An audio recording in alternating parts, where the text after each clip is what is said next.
the buck stops here. That means all the stuff in your past, all the stuff that your parents did that they didn't know what they were doing when they were raising you, all of that stuff, that's in the past. That's not what you have to carry in the future. People forget and don't realize that because your mama did it and their mama did it and their mama did it and their grandma did it, you got to do it. That's not how it has to be. When you're holding on to this unforgiveness, it's only affecting you because they don't know. They don't know that you feel the way you feel. This forgiveness, it will affect your spirit and it will make you bitter if you hold on to unforgiveness. You just got to let it go. It doesn't mean you forget, but you have to forgive. Hey everybody, what's up? What's up? This is Billy Cox. Welcome to our show, Break Free with Billy, where we talk about everything from business, sales, leadership, life, and the thing everybody wants to hear about, money. On today's show, we have a very special guest. She is extremely busy and super hard to get a hold of, but we were able to squeeze a little bit of time out of her, and it's none other than my wife, Susan Cox. Susan, welcome to the show. Thank you, Billy. Thanks for having me. Well, we're glad to have you here, and we brought you on the show today, and we know that you're going to share a lot of things with people, and we know that you're going to do one of two things. You're going to either help us get a whole lot of views, or you're going to get us canceled, one of the two. You never know. So anyway, I believe that you're the perfect representation of what Break Free stands for. You've been by my side through many, many years. We've been through ups and downs, good and bad, the ugly. We've been broke. We've had a lot of money, and we started very young and very early.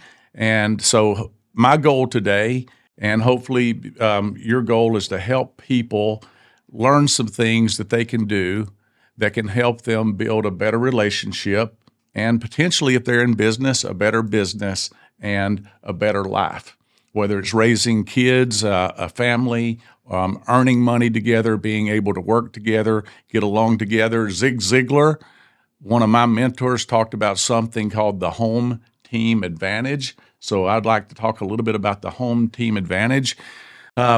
I guess the other thing I'd like to say before we dive right in is you have a lot of followers out there on Twitter and in social media and the world like that. But a lot of people, they've seen me talk, they've seen me speak, they've followed, I'm constantly out there on social media and different things, but you're not out there, I guess, quite as much.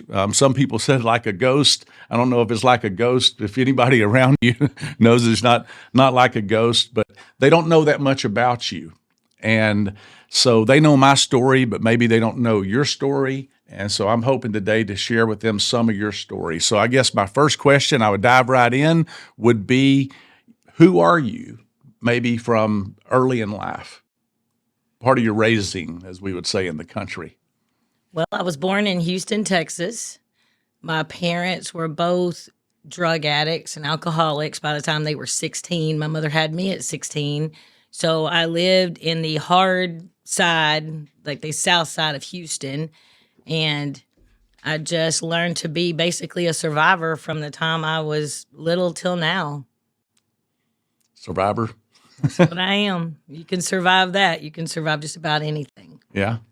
And so I guess if you would go from there, if you define survive, maybe.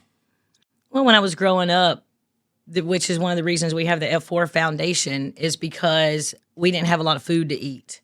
We didn't have money or material things, but the one good thing we did have was family and love, the best you could have it when you have a alcoholic, drug addict mother and father.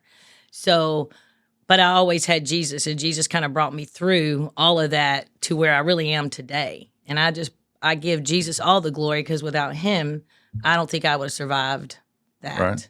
It was, when your mother's married 7 different times, I mean, imagine anybody going through one divorce and how hard it is. I went through 7 before I was ever even out of high school with a couple of live-ins, and that makes you pretty adversible. Like I can adjust pretty much to any situation that I'm ever in. Yeah. So you're a survivor, no doubt. Yep. So I guess I'll go from there right into how you and I met. And so I guess the question, I would go from your perspective first. So from your perspective, what's your first memory of meeting me? Okay. Well, it was cold that night. We were standing See, outside of a. Okay. Okay. Let me think about that. How am I really going to answer this? We were standing outside of a teenage club in Longview, Texas, and it was cold, and I had a really cool shirt on. I was like, this shirt's looking good. So I took my jacket off because somebody in front of me, this little guy, was so cold, so freezing, and I offered him my coat, and he took it. And that was you. And then we went on into the club. I didn't really see you again until you were up on the stage, and everybody was like, Susan, do you like him? I'm like, he's cute and everything, but he smokes. I don't date smokers. He was up there smoking 2 cigarettes at a time, just getting it. And I was like, nah. And that's how I met you. And then you showed up after one of my basketball games back home. Right. And I was looking pretty rough, had all that makeup, had come down all around my eyes, and I was doing my homework. Somebody said, there's a guy for you at the door. I was like, what? I go out there, and there you were. I'm like, it's the guy from the club. Wow, cool. Back in the country, we call that running her down. Yes, I run her down. We didn't have cell phones back then, or Instagram, or texting, or Then you got anything, me grounded because so. you didn't bring me back on time when I was supposed to be back at a certain time. Right. So. That's how I met Billy Cox. And I guess maybe I should give my thoughts of when I first met you. Okay. Which was the same time, by the way. So I guess my thing is I remember that you had like the prettiest eyes I'd ever seen. Well, that's sweet. And you still do. So anyway, so I guess the first impression of each other, is there anything else you want to add into that part? Well, I did like the fact that your dad was a preacher. Yeah. And that I felt like with all the mess I'd come through in my life that, wow, this might be a good person for me because I know he knows the Lord and he's got a good family background. I just didn't know everybody has the same stuff to deal with in every home, whether you're a preacher's kid or not. So you thought that about me like that? Just like. Well, you won't know what I really thought. So like your first impression was, I'm going to marry that guy. Well. Not really. He did like to wear these tight white pants, and he liked to wear this white jacket, and he liked to push it up because he thought he was Miami Vice and all. Man, wasn't Miami like the Vice other country boys thing. in town. Miami Vice was the thing, and I had a new car. Yeah, you were cute. So, well, that's impressive. But anyway, so I guess the other thing I would probably say is I remember the first time I introduced you to the family. And I brought Susan into the house to introduce her to my mother and father and sisters. And I had three younger sisters at that point. And one sister of mine was like, do you remember that? Oh, yeah. Do you remember what she said? Oh, yeah. She was like, what is she doing here? What is Susan Manning doing in this house? So my sister knew her before I did, and they knew each other from the basketball court. They had played basketball, and I think they had got into an argument on the basketball court and almost kicked out of a game. And my dad was like, that girl there is kind of, my dad also kind of knew and remembered her, I think, from the basketball game, if I'm remembering correctly. Mm-hmm. I was very competitive. I'm still very competitive. Are you? Yes, I am. So anyway. And I did get thrown out of that game because your sister fouled. Okay, it was her fault. Exactly right, to this day. Well, then why did you get thrown out of the game because of that? Because then I may have retaliated just a little. Retaliated. Well, what's your impression of my sisters nowadays? I love them. You love them? They're my sisters. They're your sisters. So we are a family, and actually that's very true. She has great relationships with all four of my sisters. I'm the older brother, and half of my life I spent defending their honor until I realized that after I defended their honor, then they were mad at me for defending their honor. And so, anyway, so let's go into entrepreneurship and kind of running a business together. When we first met, I was already in sales, so I had a career that was not really what most people today would consider a stable environment. Literally, I've never had a job since we've known each other. Is that pretty accurate? That's accurate. So maybe you could dive right in and you could go in. The first thing that, as far as your impression, even before we started our own business, because we didn't even get married until really after that. We were still dating and kind of was together and started our own business. But before we did that, what was your impression of me as far as in sales and commission sales, no job? You met a guy that had no job, had a cool car, but no job, and was commission sales. Literally, I was traveling a lot. I was running all over the country, seeing people. And so what was your impression from that perspective? Well, if you'll remember, I was still in high school. You were. So you would be gone in the evenings, and then you would come back. And I didn't really quite understand what you were doing until I went to a convention, like a meeting. Yeah. And then I realized, oh, okay, this is sales. This is what they're selling. This is what he does. And I got pretty fired up about it. And I came back and told my friends because everybody thought you were a drug dealer. That's what I was about to say. Is most people at that point, they were like, this dude's dripping. He's got stuff. He's dressed good. He's Miami Vice, whatever you want to call it. But, and literally in the small town that I was in, I was bringing home a new car every, year or so. And everybody was like, what is this guy doing? And they didn't believe I was in sales. They didn't believe it. So anyway, and I thought it was also an honorable thing that you were selling because it was saving people's lives, and I felt very proud about that. And so I was eager to share that with some of my friends and defend your honor and let them know this is illegal, And it's just been, it's all we've ever done. Right. 35 years. So today I can't imagine doing anything else different.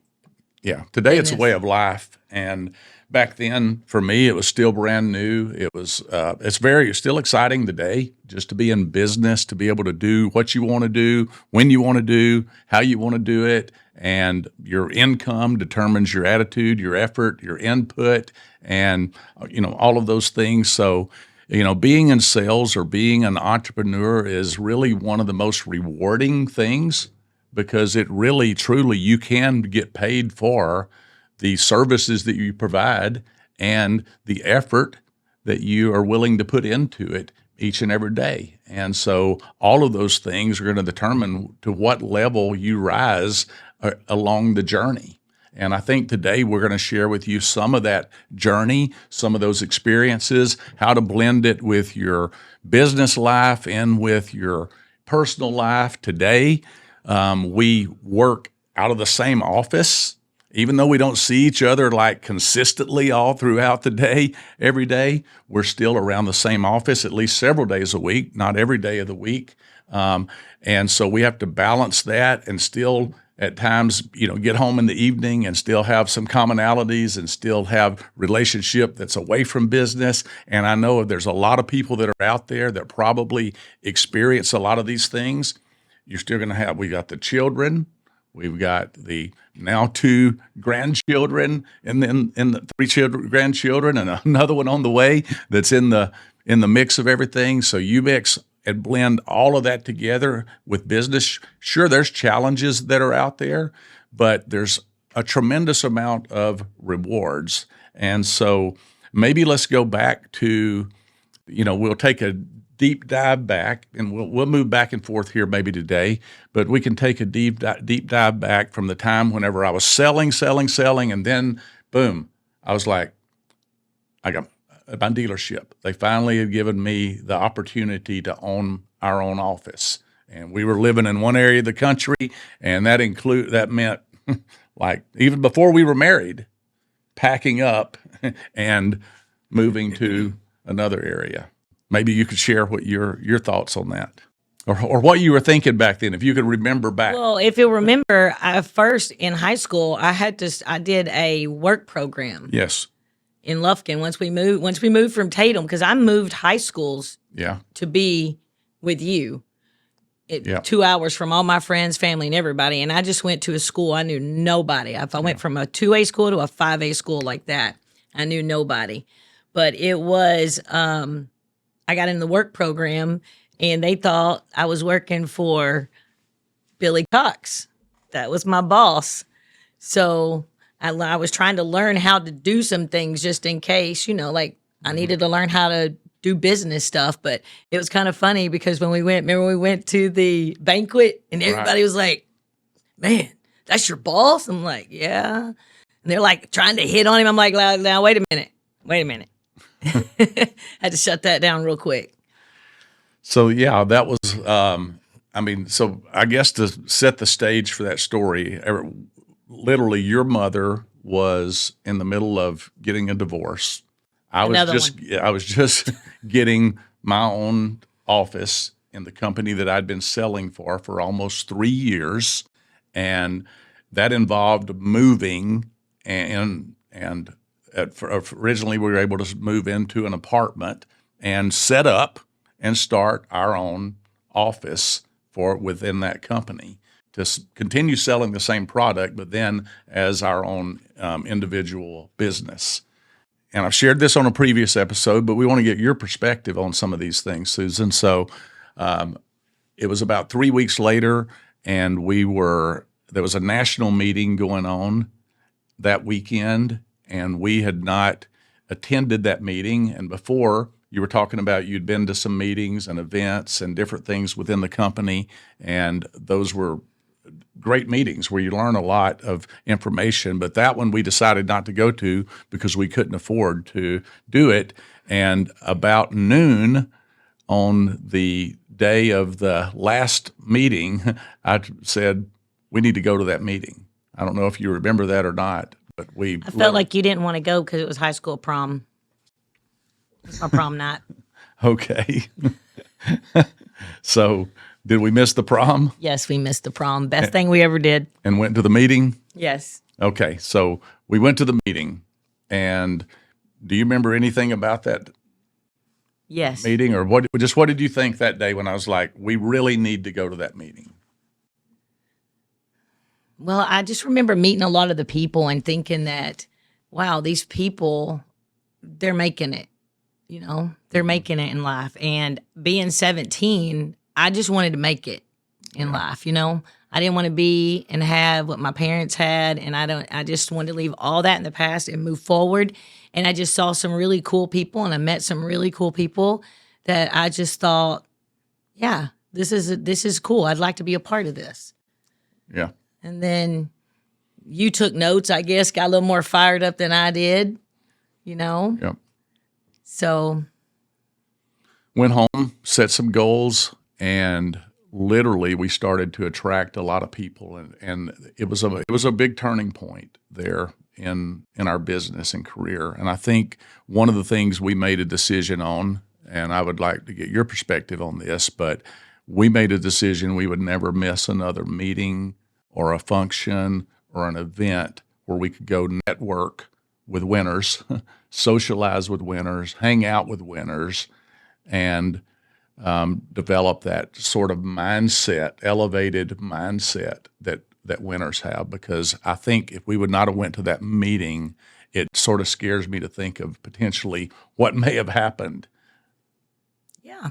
I mean, exactly. Like you always say, you're like the 5 people you hang around with most. And so it was kind of refreshing to be around all the people that were winners, and that you actually saw people that lived in a boxcar, and then you go to their home and it's a mansion with a 26-acre lake. And it just, in my mind, I got to see that is real, that can happen for anybody. It doesn't matter where you came from. It doesn't matter your background. What matters is if you have the determination and the passion and the will to go out and get it for yourself. When I met these people, and they were about our age now. Right. I mean, I just thought to myself, they're not special. Yeah. I mean, they don't have anything that you and I don't have. Yeah. And so I just thought, wow, if we do what they say they did, we could have that too. And to me, security was super important. It wasn't about having money and it wasn't about having things. It was about being able to have some security because I didn't have a whole lot of that growing up. I was always upended in the divorce or, always trying to figure out when I was growing up at 12 years old, I was mowing yards trying to figure out how I'm going to make money because I knew right in the get-go, money is how you survive. Yeah. Well, Zig Ziglar said money is not the most important thing, but it is up there close to air and oxygen. So, or Les Brown said that money won't buy happiness, but it'll sure make a good down payment. So, anyway, we'll talk a little more about money later. But I guess my next question would be: did you ever have any doubts? Yes, every day. I see the expression on your face. Every day. There's doubts every day. I mean, Yeah. you're not going to live a day really kind of without doubts. It's always about with doubt. You're always going to be fighting that. You just have to look down in your side and see what are you doubting and why are you doubting it? And then you break it down and then you can break free and break away from that. Yeah. I mean, you're not just going to have a peach perfect life. You're always going to have to work through something in your life. And we've worked through a lot of stuff. Yeah. I mean, 35 years and then the two before, so 37 years already. Yep, we've been to it and through it, and back to it again. But so you want to talk about that a little bit about I'll tell everybody we've basically had children's in the 80s, the 90s, and the 2000s, and now we're here in the 2023s, and we've have grandchildren. So maybe you want to talk a little bit about if you were going to give somebody some advice on mixing business with their personal life and raising children there, what advice would you give them in that area? Well, the first thing I would say is don't lose yourself, because a lot of women and a lot of people lose their self when they're trying to raise their family, and then they're trying to do business, and then they're trying to have a relationship, and you will get stuck and lose yourself. So if you just remember that you want to raise your kids in a positive way and leave out the negatives. And then you also you just can't give them everything. Sometimes I feel like now we just give everything because we think that's going to make somebody happy. But really what makes people happy is knowing that you care, that you love them, that you're there for them, that you support them. It's not about, can I get the newest iPhone? Can I get the newest car? It's really, in my mind, it's not that. It's about quality time and not quantity. Sometimes they think if I just do all these things, it's going to make me happy. It's going to make my kids love me more. It's going to make people happy. But really, I just feel like you have to find a balance in all of that because life is really a balancing act. And then it's all about balance. So we have 5 children, and we actually lost a daughter in 2000, and we were actually at work. And we got the worst phone call we ever had in our life, and I'll dive into this subject. It's not pleasant, but maybe it can help someone out there. And we got a phone call that our daughter, that was 10 months old, we had 3 boys, we had a new baby girl, life was going perfect, new home, new car, very thriving, multi-businesses, making a lot of money, and really just thought life at that point was pretty much perfect. In a moment, it changed just like that. And we got a call. Our daughter had fallen into our pool. Our nanny she had gotten out the door, and a few hours later, she was not on this earth here with us anymore.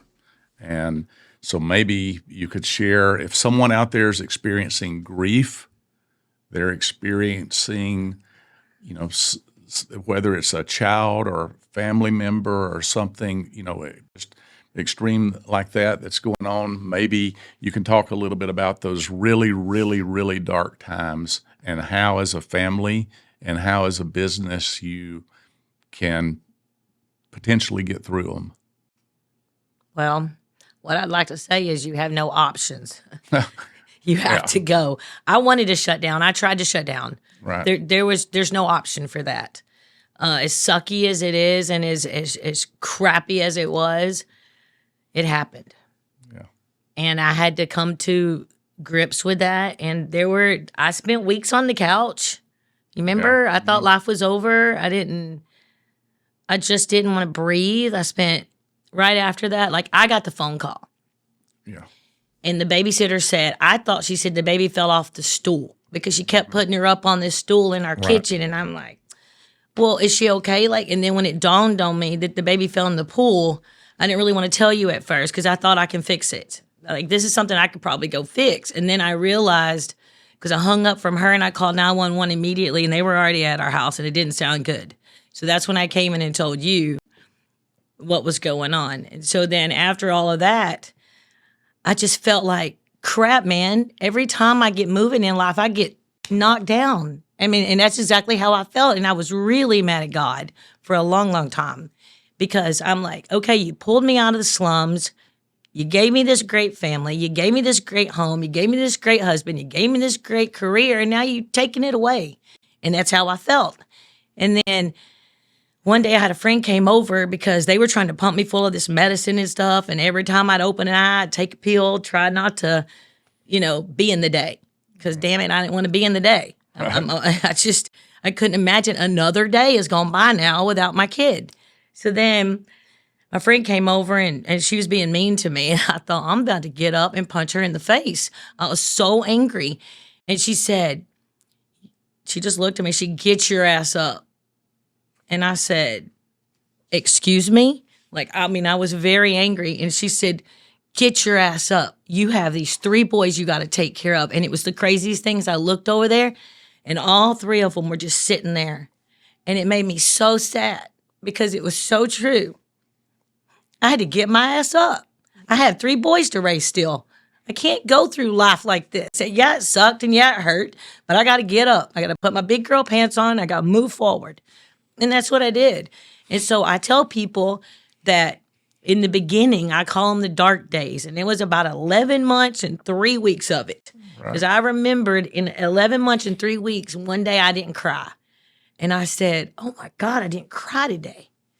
And then I cried for 3 days. But it was like the breakthrough I needed because I had cried for 11 months, 3 weeks, and I missed a day.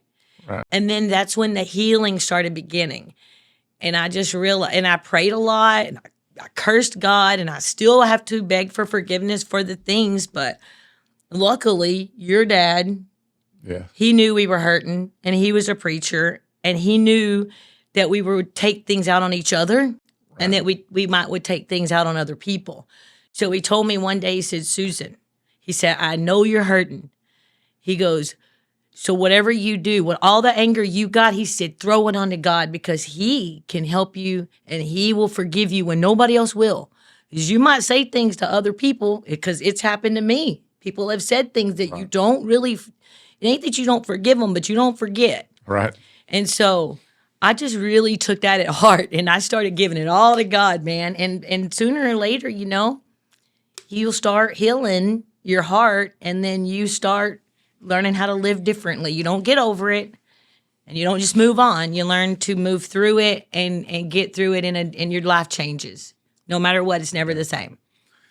And I think one of the biggest things that we learned, and even through counseling, through reading books, I can tell you that myself personally, if I would not have been through so many books, so much training, so much understanding of the mind, and that it would have been potentially a different ball game. But because I intentionally did a lot of things that I feared, a lot of things I didn't want to do, I made myself get up. I made myself go to work. I made myself face people that I didn't want to face. Even we actually made our children, because it was right at the end of school, we made them go back to school.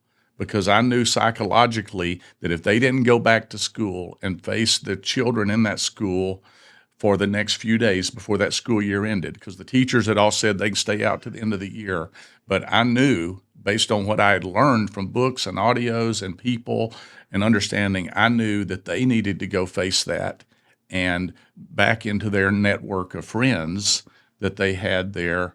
And even though it was hard for them to go at the moment, I knew later on that it was better that they went on and faced that than to go all summer long without having went back to the school that they went to. So we sent them, and I remember actually going with them to the schools and stuff.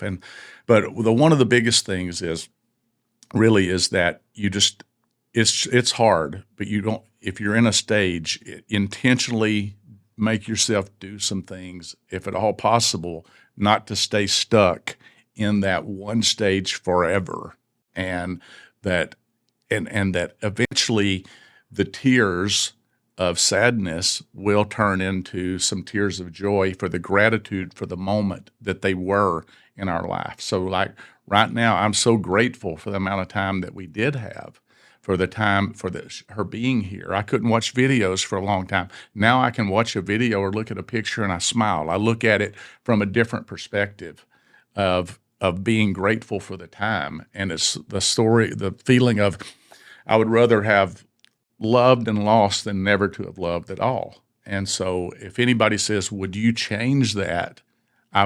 No, I wouldn't change it. Would you, go back and give up those moments? No way would I give up the moments that we had at all. And we were unbelievably blessed because we did decide to attempt to have another child, and that'll be another story maybe for another day. But about 2 years later, through, I would say, a miracle, and we'll share that, like I said, another moment. But we have a daughter that is now 20 years old, Destiny. So I don't know if you want to add to that, and we'll move on. Well, yes, I was very hard-headed, and I just thought to myself that this is the only way that's going to fix it. I'll just have another baby. But then I had my tubes cut and tied. Right. And they did it good because I was like, I got 4 kids. I don't want any more. Yeah. And so, I just decided that somehow I was going to figure out how to make it happen. And that's where we led ourselves into in vitro and barely had her. She and I almost both died. So yeah, in vitro. That's why her name is Destiny. Long story short, in vitro, it didn't work the first time. They thought we were going to have twins. They had literally 2 embryos left that they had thawed, and out of the last one was Destiny. And we were in a meeting. Her tubes, the water broke when she was almost only like 5 months pregnant. 7. And they flew her from Tyler into a hospital here in Dallas. And 5 days later, Destiny was born. She stayed in the hospital for over a month before she could even come home to be safe. And anyway, she's a college cheerleader today. I call her my heart mender. Heart mender. So anyway, while we're talking about challenges, I would say those are the big, big challenges. So a lot of people, there's perspective of challenges, but when you talk about daily challenges, you talk about tough times in marriage and just daily demands and distractions and relationships in general. What advice would you give to someone? And I wouldn't say someone going through tough times, because I think marriage is tough. Life is tough. But if someone was going through maybe difficulties, considering maybe, divorce or separation or, something like that, is there any advice that you could give someone in that particular arena? Because I know that you and I I would preface this with that as you grow through your relationships, many times it's easy with daily demands and distractions to grow apart and further apart and further apart. And sometimes you don't even realize that it's happening because you get on different tracks. And there's stages of life and there's stages of marriage. And so we've been through some tough times. We've been through the times where we could hardly stand each other, where we were both, ego was right there in the middle of it, and literally we're at the divorce attorneys seeking divorce, and at the advice of a really good attorney, which is kind of hard to believe because they kind of usually want to take you on down that trail, if I found in most cases. But we had an attorney that did care about us, that gave us a counselor, a Christian counselor that wanted to see our relationship work and helped us a lot along the way. So I'm saying that to preface it, not to take anything away from what Susan would say, but just to sort of preface, if someone, maybe anything of what I'm saying, if they're going through challenges in their marriage, what advice would you give them to maybe increase that longevity, make it last through the years, not just through the days, weeks, and months, but through the years? I would say don't give up. Sometimes people give up right before they're about to break through to the good stuff. Why go through all this stuff just to give up? I'm not a quitter and you're not a quitter. That's why we're still together. Yeah. Because life throws a lot of stuff at people, and I believe that today's society, people give up too soon. Divorce is too big of an option. It's just some money and we're moving on to the next one. And I believe that you'll never know what your full potential could be in your marriage and in yourself if you just hit and run all the time. Yeah. You got to stand firm sometimes, and you got to take the punches. Yeah. And you've taken some and I've taken some.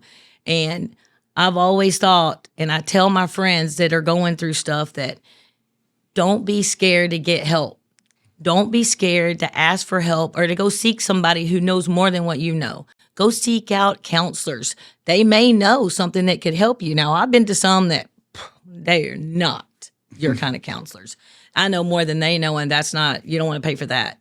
But then we did come across a Christian counselor, and it was about the best thing that's ever happened because it's helped us be able to communicate better. Because a lot of times people just don't know how to communicate with each other anymore. Yeah. There's too much stuff in the mix. There's phones and too many people in your head and too much stuff out there that cause couples and friends and people to just want to say, I'm done. But that's the easy way out. You got to stand and fight for what you believe in, stand and fight for your marriage, fight for your friends and your family, because that's what God fights for you. So if you stand back and fight for your family and your friends, He's going to fight even stronger for that also. That's what I believe. And I don't think she's saying that you don't ever give up, because there are certain situations where, you just have to. You have to move on and say next. And I think everyone out there, I'm not going to dive into what those particular situations are, but there's no doubt that that's part of it. But when it comes to relationships, someone that you truly care about, there's a lot of egos involved, but also there's a lot of needs. And one of the things that we learned over the years is that the biggest thing that was pulling us apart was that we were not listening to each other. And it was very important that in a relationship, you listen more than you talk. We weren't listening. And when we weren't listening, we weren't hearing what they were really saying. As a matter of fact, I remember one of the first things we learned was that, so what I hear you saying is, and many times that's two different things. You're hearing one thing when the person really don't mean that. They mean like something else. Like if you're driving down the road and your wife says, "Hey, honey, are you hungry?" And you say, "No, I'm not hungry at all." What does that mean? What they're really saying, they're not really asking you if you're hungry. What they're meaning is, I'm hungry. Is that making sense? Yes, and it's also called it's love. It's called listen, understand, and validate. Yeah. So LUV. if you stop and listen, And then you try to understand what they're saying, and then you take it differently because men and women take things differently. You're saying one thing, we're hearing something else. Right. So if you listen and you understand, you don't understand what they're saying, then you need some validation. You need to say, what are you meaning exactly? Like, what are you meaning? Are you hungry? Because I'm not hungry. If you're hungry, stop and get something to eat. Right. But I know usually when you say, Billy, are you hungry? What that really means, what she's saying is, I'm freaking hungry. Find the nearest restaurant and get me some food. Nowadays, I just say I'm hungry. Like, okay, so she's going, Billy, do you have to pee? What you really mean is what? Pull over so we can go to the restaurant. Pull over so we can go to they may cut this part out, but who knows? Anyway, but it is really about, what I'm hearing is you're hungry, if nothing else. The best thing to say is, yeah, I'm hungry, man. Where do you want to eat at? And, and pull over. So, but it's listening. But again, it's also, we'll jump back into the need part of it, because I think this is really important in a relationship, whether we're talking about business, entrepreneurship, we're talking about making it work in business, making it work in life. We're talking about raising a family in today's crazy world. We're talking about like business and life today are more connected, intertwined than they've ever been before. We've got social media at our fingertips that we can tell any and everything about everyone out there. We're spending most of our time on, devices and things like this. We're seeing these people that are posting their perfect worlds out here, their perfect scenarios, and we'll jump into that in a second. But back on the need part, when you're first married, you have a certain needs that are there. You don't have children at that point. You basically are lovey-dovey. I mean, you're like it's just all exciting, and you've got all these goals and dreams and a big vision for the future and all of these things you're going to do in life, and you're going to be walking on the beaches of the world and, Romeo and Juliet, I guess. Lord, I hope not. All that they stuff. died. But anyway, they died. So, but what I'm saying, but as time goes by, then you have children. What do you want to share anything on that as far as the need part? Or?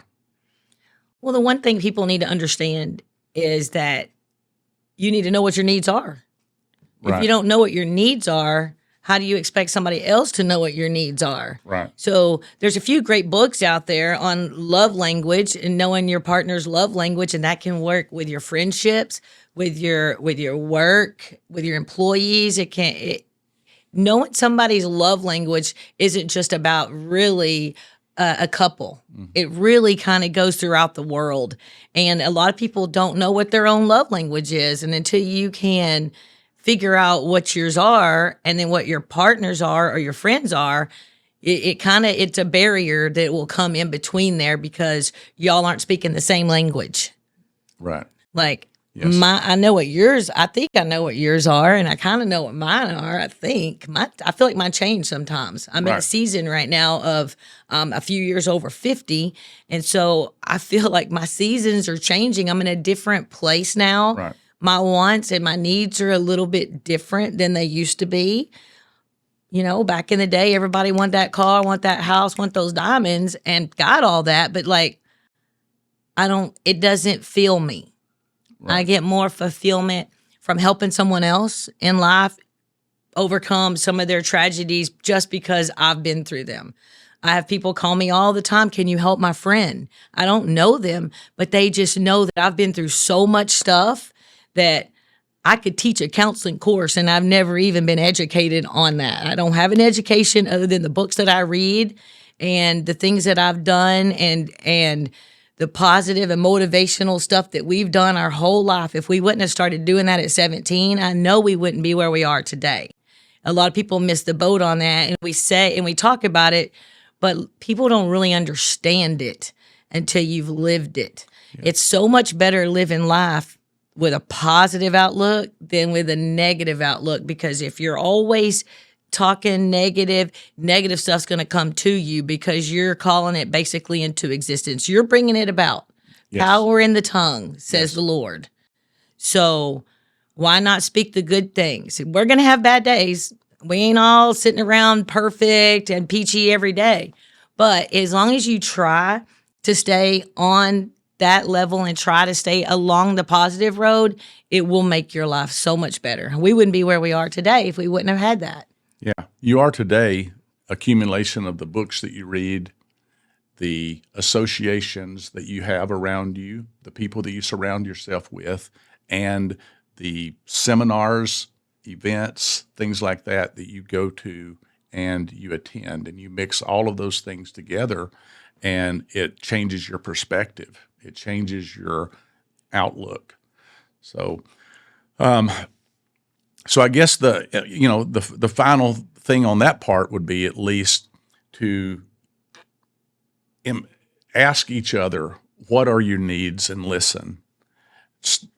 If you need to, take a course, seek help, reach out, ask for help, not because you're weak, but because you want to remain strong, is what Les Brown says. So always be willing to ask for help. If it takes reading a book, if it takes listening to an audio, if it takes putting both of your egos aside and going and seeing a marriage counselor, do whatever it takes. Because I would say that the family relationship in your home for your children and your generations and generations after that is too important not to. It's important to do whatever it takes to come together as a team that is working together towards common goals. And so that would lead me into... Well, and I've got one more thing with that. So you never know when you're reading a book or if you're at a seminar, what thing might just change your life. Yes. And I'm not a good reader. I read the same sentence over and over and over again. I can't stand it. So I'm a really good listener. So I love Audible, and I've done 60-something books in the last few years. But a while back, I decided I will read this book. And we went on vacation, and I just couldn't put it down. And it was just this one chapter, almost to the very end of the book, like chapter 10, somewhere way down in the book. And it was "The buck stops here." And I started meditating on that. I underlined it. I wrote it down, and I gave a speech about it. And it was then when I realized that the buck stops here. That means all the stuff in your past, all the stuff that your parents did that they didn't know what they were doing when they were raising you, because nobody really knows when you're in it, all of that stuff, that's in the past. That's not what you have to carry in the future. People forget and don't realize that because your mama did it and their mama did it and their mama did it and their grandma did it, you got to do it. That's not how it has to be. Just because they were alcoholics and that one was an alcoholic and that one was an alcoholic doesn't mean you have to be an alcoholic. You can decide the buck stops here. Now, with that, now I can raise my family in a different way than what I was raised, because I've decided that I don't have to fall into that line. I can raise my kids with a positive outlook on life. I can raise them with some Jesus in their world and in sports and different things. So it's like, just because some people are carrying around that baggage with them all the time, this is my baggage, let it go. You don't need it. It's too heavy for you. Let it go. It's time to move forward. The buck stops with you. You have your own family now. You're your own person. So whatever they did, you can learn from it because that's part of your history. Yeah. But don't take the negative pieces into your future. Your history never has to define your future, and never let your past define your future or dictate your future, because in a moment things can change. And today is truly the first day of forever for the rest of your life. So how can you change the past? You can't. What about, I think a lot of people, you said letting go, so I'll just go off a little bit off here on this, because I believe in order to move forward, we have to let go of the things that are holding us back. And that's fears, it's doubt, it's insecurities, it's things that's been bred into us, it's all the things that's been told to us, it's the things that's happened to us, it's unforgiveness. So maybe you could talk a little bit about, that part as far as whether it's family, friends, things that's happened in life or whatever. About forgiveness? Yeah, you actually did a talk one time that I think was one of the most powerful talks ever. It's one of the few that is actually recorded out there on YouTube, and I think it's called "Find Freedom Through Forgiveness." And there's another one that went along with it. It is what it is. Yes, and yes, it is. Well, so same book, and I was reading, and it talked about forgiveness, and it was saying that forgiveness isn't for you. I mean, it's not for the person. It's for you. Right. So, like, you don't want to forgive these people because, hey, man, they let your daughter drown. Right. That doesn't deserve forgiveness. You are responsible for my child not being on this earth.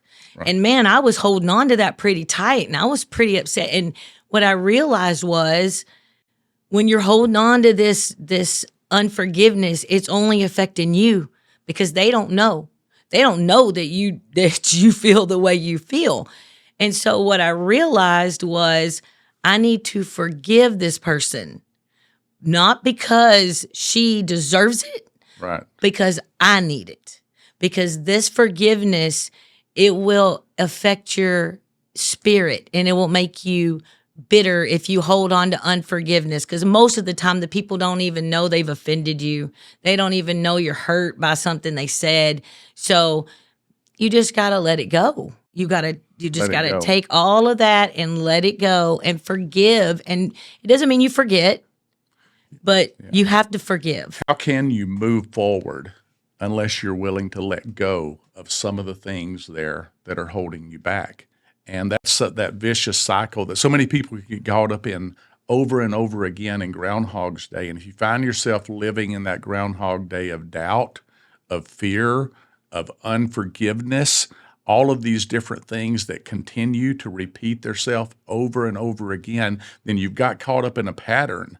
And unless you're able to break out of that pattern and create a new path, a new way to the future, then you're going to continue to be stuck there. And there's no way to move forward without that. But if you will let go of those things, then you can launch forward into a whole new level of your destiny and into an exciting journey that is not all caught up in that same circle of events over and over and over again. Because it's what happens is we get so stuck there in our mind that it doesn't allow us to move on to all the great things that we were put on this earth to be, to do, and have. And that's in a relationship.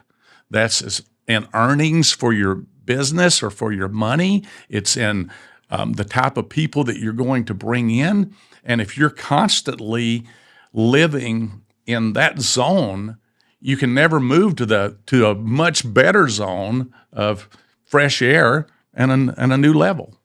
And how about this? Nobody's perfect. So at some point you're going to need forgiveness for someone. And if you can't offer forgiveness, how do you expect to get forgiveness? Yes. So you got to be able to be willing to do the same thing. You got to be willing to offer that forgiveness if you ever expect forgiveness yourself. But I think the biggest time is, while we're on the forgiveness, the biggest thing that we may need to consider in that forgiveness category is sometimes the person we have to forgive is the person in the mirror.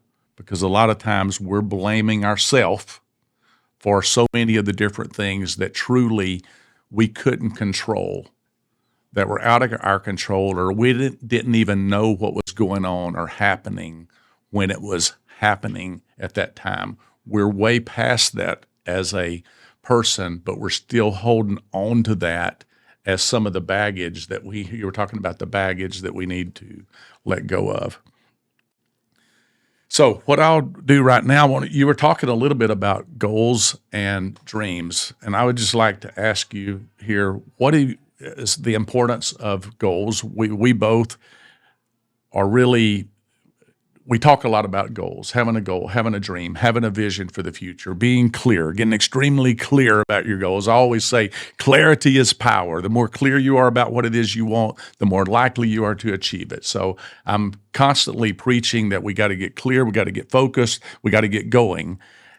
But as a family, you got to have some family goals too, like some team goals that team family. So maybe you could talk a little bit about what you feel is importance of having a goal or a dream and how you can mix those goals in as far as a family goes. Well, let me tell you this story. I probably haven't told you this story, but I was just thinking about this a couple of weeks ago because I was just thinking back. You remember when everybody used to take the penny or the quarter or whatever it is and throw it into the wishing well? Yes. I'll never forget. Remember El Chico's that we used to go to all the time with the kids, and they had that little wishing well? I never walked by it without throwing a penny in it or a quarter, whatever I had. And most people wish for things or for money. You know what I wished for? What? To stay married forever and to raise my kids the right way. That's what I wished for because I had such an unstable growing up. My mother was constantly like, she just couldn't stay married. It would be like 7 years done, 7 years done. But I just didn't want that. And I just felt like maybe that was going to be my legacy. And so I don't know if you call it a wishing well or a prayer, but I was thanking God the other day because I was thinking about that. And I was like, I don't know if it was a wish or a prayer, but God heard me. Yeah. And 37 years later, here we are, 5 kids, 4 grandchildren. And I mean, we're still making it through, and every day's not easy, but we're still here. And when she says 37 years, almost 35 in marriage, but we've known each other and been dating and mating for 35 years. So 37 years. So anything else that you want to talk about as far as goal or dream, the importance of having goals, dreams, vision, teaching your children about it? I think it's very important. And I think every one of our kids will tell you right now that if it wasn't for the goals that we made them set, they may be different people. And I feel like we've created some pretty good human beings. They're really good citizens to the world and very good. They're just good people. And our children are all different because we didn't raise them to be cookie cutter kids. We kind of let them follow their passion and we just helped encourage it and help them with their dreams. And so I know that goals were very important. Like I never grew up knowing about goals until I met you. And then you and I learned it through all the seminars we went through, but it's very important.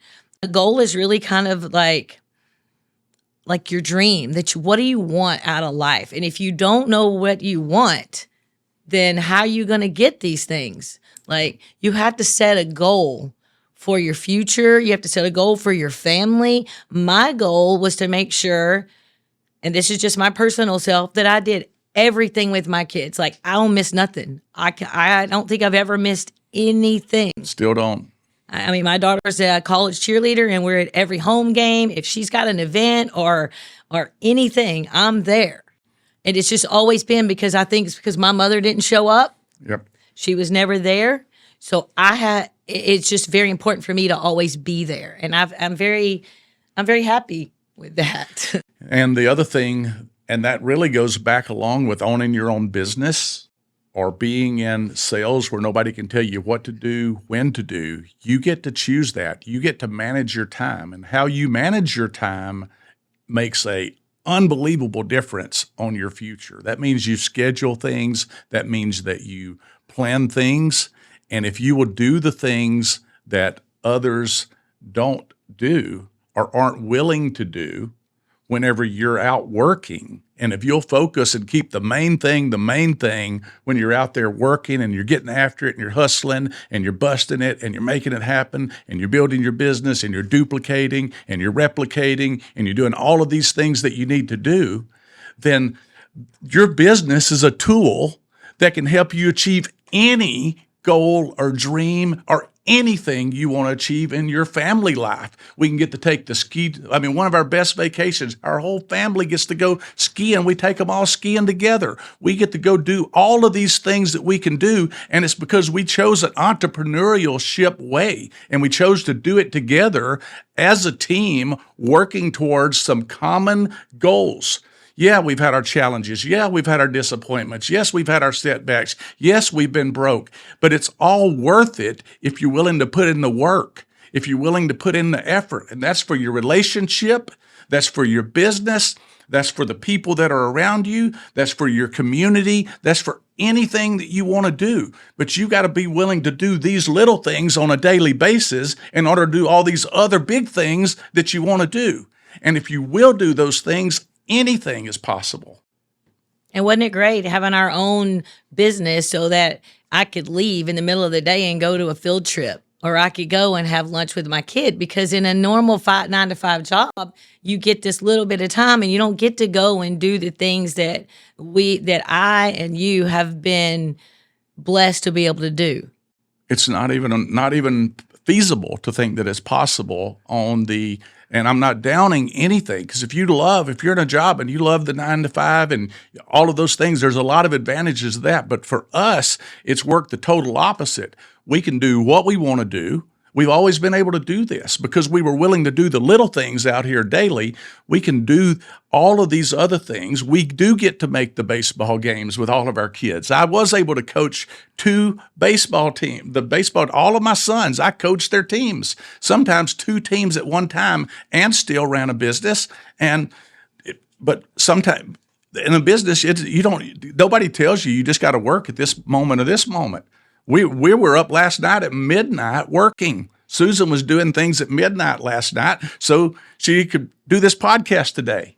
So, and then she'll be doing some things after this. But our daughter just came in from college, and she was videoing us around the corner here because she was able to break away from college and get here. She was looking in the door a second ago, and she was like seeing mom and dad in there doing a podcast. That's the cool things. That's the benefits. That's all of the great things. So you don't pay the price for success.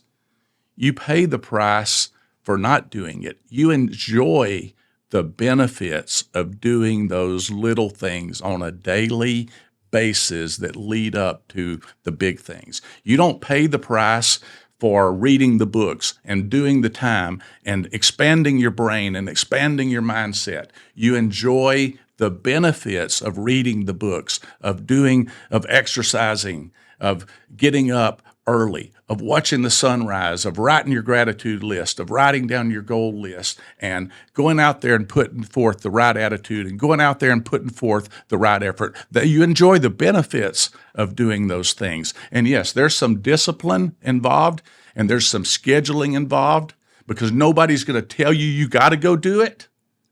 But if you will schedule it and you will discipline yourself, then you're going to look back and you're going to go, man, I'm glad I did. And I would say also that, as we're going to be wrapping up here relatively quick, but I would say also that as you reach any level, there's also becomes more challenges. There's also becomes more difficulties, but there also becomes more opportunities. And I think the one thing that we've continued to do in our life is we've continued to expand by demand. And that means that you feel good about where you've gotten, but there's more in store. So no matter if we're on this podcast today and we're sharing with you and we're talking about what it takes to get to wherever it is that you're going to, where we haven't arrived. You never arrive. You just get to the next level. You take a break, you look around, you enjoy that trip, and you start a new journey with a new set of goals, a new set of dreams, and a new destination. So I feel like it's just another beginning. And every day is just a new beginning and a fresh start and a new chance and a new opportunity. Some people are looking at what's happening out there in the world today, and they're looking at it as it's the end. And other people are looking at it and going, man, how many great opportunities do we have out there to go and make it happen? You have some thoughts on that? Well, I'm still looking for my purpose right now. I mean, Right. honestly, I just thought about it the other day. I'm like, I always ask God, I don't know what my purpose is. Like, Right. I know there's one because everybody's got one. Yeah. I'm still waiting to figure out what mine is. But on talking about destiny, you need to have her on this podcast because that kid's been through some stuff. She has had nothing ever came easy for her, did it? No. Nobody That's the ever truth. gave her a break, and she just fought through it because she had parents going, no. Like there's multiple times she brothers. wanted to quit, and I'm like, no, we don't quit. Like we're not quitters. And like now, D1 athlete, just I tell her the story. She's got an amazing story. Right. So one day you need to have her on here and tell her story because it is a So it's y'all an just amazing hold story. that thought and know that you're going to get to hear that story at some time in the future. So And don't ever give up. You don't know what your purpose is, but you have one. And so don't ever give up. And the sad thing is people, there are all these people that try to keep you back and they try to keep you from growing and they try to keep you from what maybe your purpose is because they are scared to bust out and go figure out what theirs is and what their purpose is. So they want to hold you back because they're afraid if you fly, then either they fly or they don't fly, but they know they know they can. They know if you can do it, then surely I can do it because we're nothing special. yes. And I'm actually writing a new book right now, and I met this morning with somebody we're going to be interviewing on the show, Bob Bodine, here in a few weeks. And I had a 2.5-hour breakfast with him this morning. He wrote a book called The Power of Who, and he wrote another book called Two Chairs, and he's got another book that he's currently writing. But we were talking about the same thing this morning about purpose, and not just purpose, but I believe that it's bigger than that. And in the book that I'm currently writing, I'm diving deep because I believe it's bigger than goals. It's bigger than what most people call dreams, but it's mixing your calling and your purpose and your destiny. And that's what we're put here. There's three things: the calling, purpose, destiny. If you put it in a circle and you had calling over here, purpose over here, and destiny over here, and right in the middle would be passion. So if you really want to go through that portal, so to speak, to that next level of your destiny, and I've had some things just over the past 2 years, some break-free moments like I've never, ever experienced in my life that I'm sharing in this book that's coming because it's been incredibly enlightening. Not just enlightening. I'm just even through my whole life, I've preached all of these things about goals and dreams and vision and how to achieve your goals and how to achieve your dreams and all of this. But it's even bigger than that, Susan. It's mixing your calling with your destiny, with your purpose, and with passion right in the middle of it, and helping people break through to that whole new level of their destiny. It's like that one thing inside. And I will say that this is very important, and I want you to remember this. We want to do it with our mind, but it's going to be pulled out of our heart. Your purpose is what's in your heart. So it's a mind connection because it's got to get up to here mentally to get the breakthroughs, but it's got to come from your heart. And you can struggle forever trying to find it with your mind, but it's really there. And if you seek it out in your heart, you will know what that purpose is. And it's going to combine with your calling, and it's going to combine with your destiny to bring out the highest and very best version of who you are. And I can tell you that no matter where you're at now, there's something much, much greater for you in store for you in the future. So, purpose, back to you. I also think you have to have a lot of faith. Growing up, our family wasn't a family of faith. We didn't go to church. We didn't have any of that. You had all of that growing up, and I kind of missed out on that. And so I'm not saying I'm the greatest Christian because Lord knows I'm not. That would be a lie. But what I have done and what I think really, really works, I have read the Bible 7 times or listened to it on Audible because I don't read. But like I've listened to it 7 different times in the past 5 years. And I really decided one day, and I think this is going to lead to where you are today. I decided, you know what? I'm going to put this prayer thing to the test. I'm going to really see if it works. My father-in-law, before he passed, he left us a movie called The War Room. And I watched it a couple times, thought that'd be cool to do. That'd be cool. But then I just didn't do it. And then I woke up in the middle of the night one night and this movie was on. And something just came on me like, I'm going to have to do this. I'm going to see if this really works. Like, we're going to see. I'm the kind of person that wants to prove it to myself and prove it to other people. And so the next day I cleaned out my closet, got me a spot, started my prayer room. I called my war room and I started praying. I didn't even know what I was going to pray for. I just started praying. I started praying for kids with cancer that people told me this kid is going to die. Get ready to help his mother get through this. And I was like, something just hit me. You know, if the Lord says, then that's one thing. But why? Why not put it in God's hands? So I prayed for this kid for like a year and a half. You know, he's cancer free now.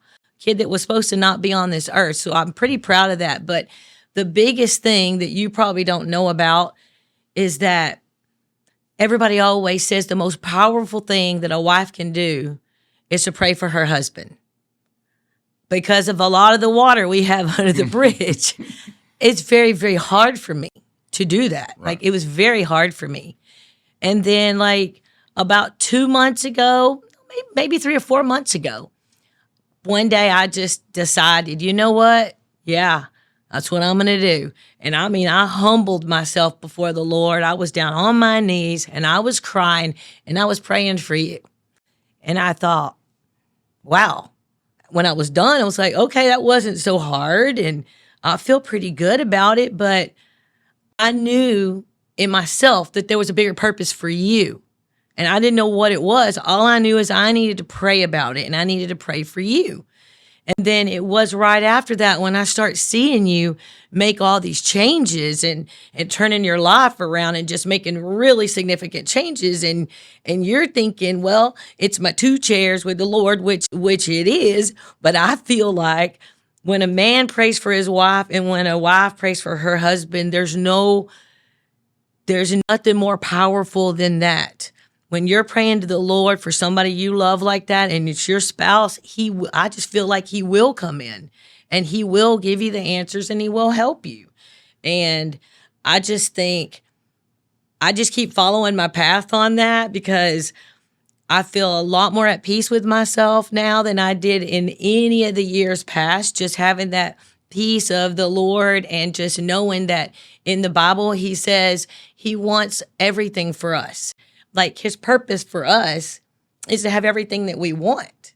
He wants us to have peace and joy and happiness and love and compassion and wisdom and prosperous. He wants all these good things for us. So why on earth are we not putting ourselves in that situation to be able to receive it? Yeah. And I just believe it makes all the difference.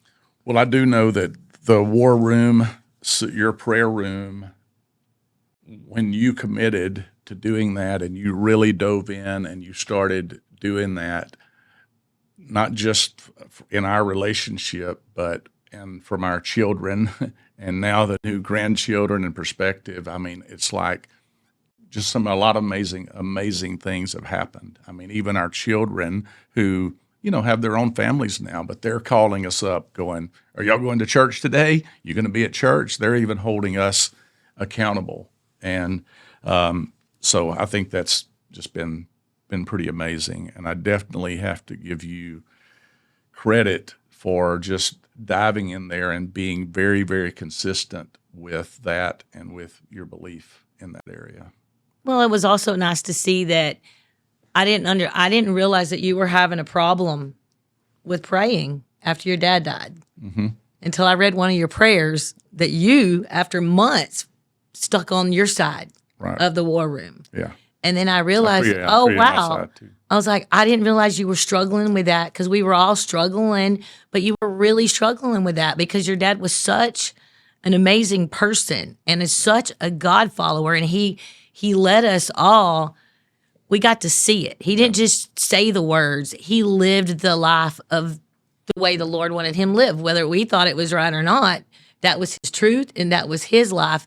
And then I just didn't realize how much that hurt you until I saw it on your prayer wall. Yeah.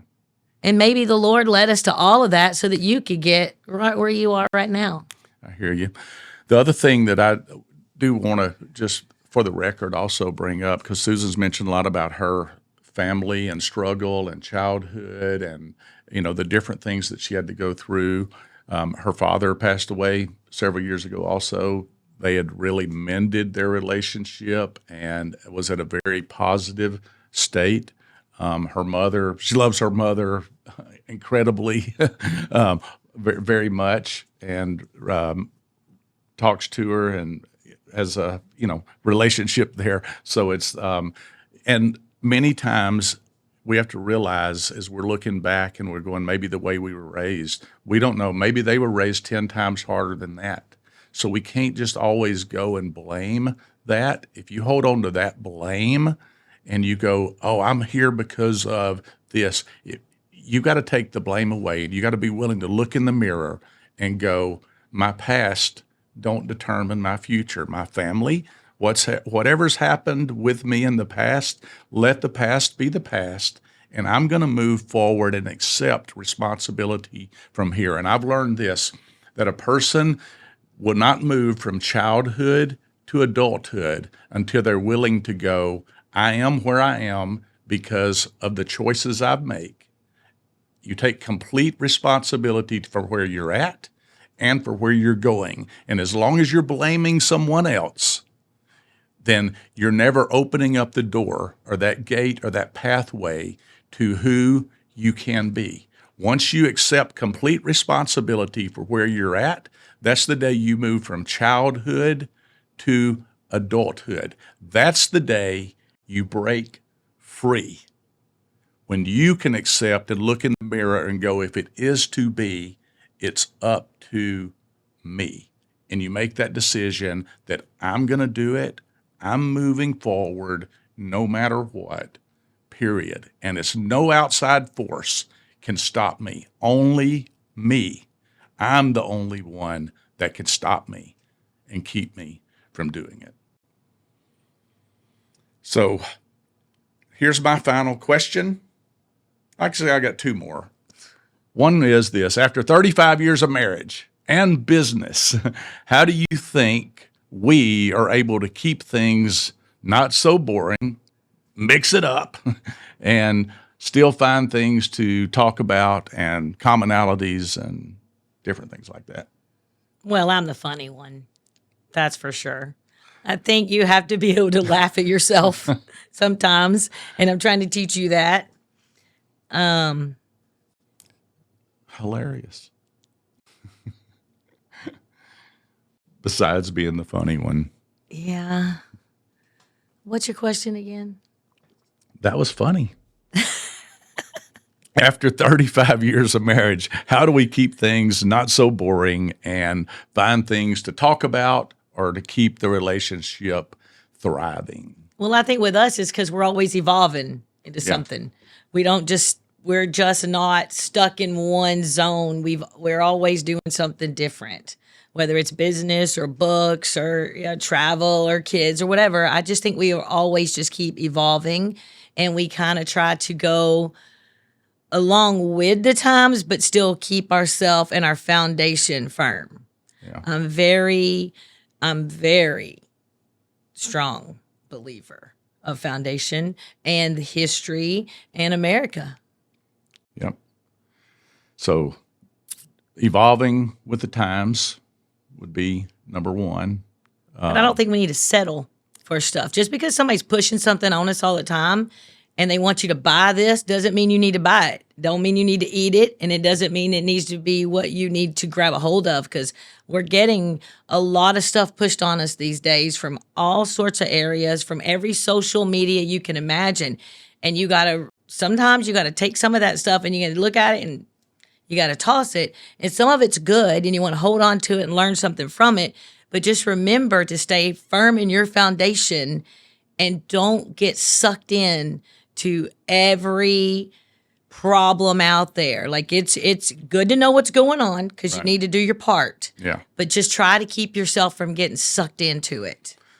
I would say don't get caught up in the matrix, so to speak, the matrix of what society wants to make you believe the way you're supposed to be, or the things you're supposed to do, or the things that you're supposed to have. Because if you listen to the media, if you listen to all of the different propaganda that's out there every day, they're going to tell you it's over, you can't live your dreams anymore, that you just need to fall into this number or into this system or whatever. But the American entrepreneurial spirit is alive.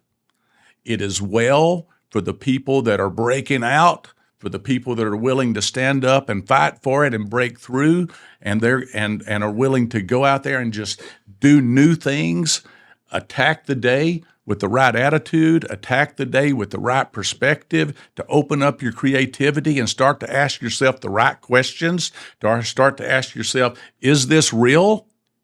Or is it something that somebody's trying to make me believe it's real? Because if you believe it's real, it is real to you.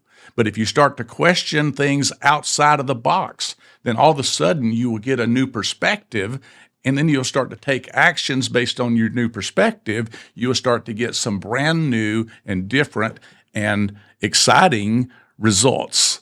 So anyway, we do try to keep things mixed up. Even though we have a lot of common goals, I think is very important. At the end of the day, we have each other's back. I would say that we're on the same team, and I would say the biggest thing above that is that, at least in my perspective, is we still have a lot of goals. We have a lot of dreams, and even bigger than that is she's my best friend. So. And I don't have that many friends anyway, but Just me. but she's my best one. Anyway, but so here's my final question for you, Susan. What does break free mean to you?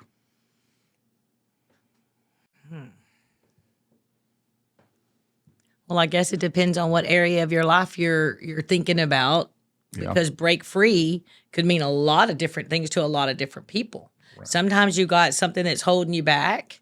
Yeah. Could be substance abuse, could be family members, whatever. You've got to break free from that. Sometimes it's just you got to break free to find out what freedom is. Like a lot of people just they were raised a certain way and they think this is the way it is, instead of going out and seeing that there are other options in the world and there are other ways to be free. Like I'm a very strong, I guess, conservative woman. I believe that everybody has the rights to be free in a free America. I believe that we are what the country is. And so on my political beliefs, I believe that we need to do a little bit better of taking care of our home and our America and our government. I know a lot of people don't like to talk about that, but I do, because I feel like we don't want to go to a place sometimes where maybe politicians are wanting to push us, because we want to be free, because we were born free.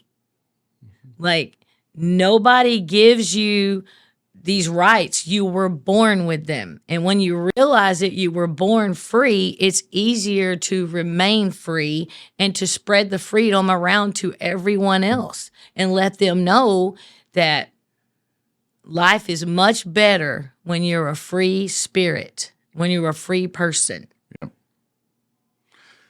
That's great. As a matter of fact, I would even ask the audience out there, what does break free mean to you? For everyone, it could be something different. But I do really appreciate you taking your time to be here on the show today, and I didn't know if you had any final words that you wanted to share with them about business or relationships or teamwork or working together, a power thought or power thought or two before we finish out the show today. Well, I would just like to say, especially to the people who work together with your spouse, that we all know it's not easy. It is really not an easy thing to do, but it's worth it. I feel like it's worth it. And I think that in business, you need to have somebody that has your back. Because you know what business is like. You've got a lot of backstabbers out there and a lot of people who want to do harm to you. So if you know you can depend on somebody that has your back, it makes business a little bit easier. So I feel like that has always helped us right there, because when somebody goes to attack you, I get really defensive, And so I'm your biggest defender most of the time. And they only attack people because they either want to be you or they can't be you. That's how I look at it. And so I feel like I wouldn't want to do this with anybody else. Well, I feel the same way. So anyway. All right, guys. Well, listen, I appreciate everyone being out there and tuning in and listening to the show. I appreciate you taking the time to be on here today, and we'll come back in a few months maybe and have you back on and tell a few of those other stories that are in between. We got the basics out there, but there's a lot of interesting stories along the way. We do keep things mixed up. We do keep them shook up. We work on a daily basis. We get out there and we do believe in that entrepreneurial free enterprise system. We believe that you can be anybody that you want to be. You can do anything that you want to do. You can have anything that you want to have. But sometimes we can get all caught up in the hang-ups. Sometimes we can get stuck in that complacency zone where it's not too bad and it's not too good. And that's the time you got to just make a decision. I'm going to break out. And then you come in and you get a new path where you can just break through into all of the new opportunities. And then if you continue doing that daily and expanding your mindset, developing this teamwork where you work together as a team with common goals, eventually you're going to break free to a whole new level of success in both business and in life. Thank you for being on the show today. We really appreciate it. Y'all have a great one. God bless.